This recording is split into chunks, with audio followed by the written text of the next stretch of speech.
Македонските власти се обидуваат барањата на нивниот евроинтегративен пат да ги представат како каприц на Бугарија. Го обвини бугарската потпредседателка Илијана Јотова пред почетокот на конференцијата посветена на односите меѓу Европската унија и Западен Балкан во Софија.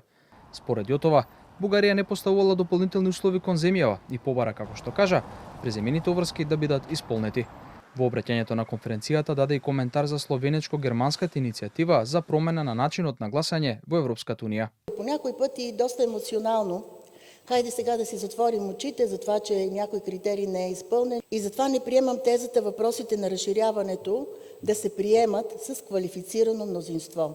Съвсем съзнателно искам да сложа тук един акцент, защото виждам това, което се случва в Европейския съюз, как се групират държави, които искат да променят европейското законодателство. Македонија нема проблем да ги вметне бугарите во уставот, но загрижени сме дека тоа нема да биде единственото барање по тоа, порача заменик министерот за надворешни работи Зоран Димитровски.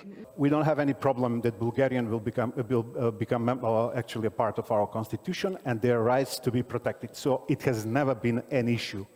What we are afraid of that our process of accession to European Union will become strictly bilateral and will depend on the results of the work of the Commission on History and Education.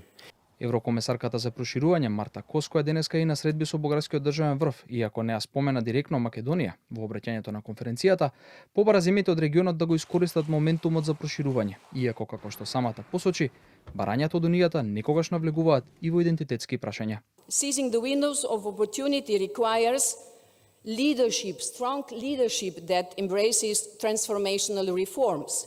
It requires the ability to make difficult compromises. I know that often what we are asking is politically not easy. It touches established power structures.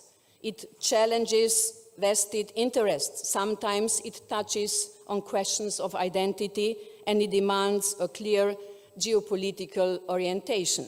Пораката на Кос доаѓа по низиното интервју дадено за европските новински агенции, каде наведе дека иако фрустрациите се разбирливи, сепак никој не може да ја даде гаранции на Македонија дека по уставните измени нема да следат нови блокади поради билатерални прашања.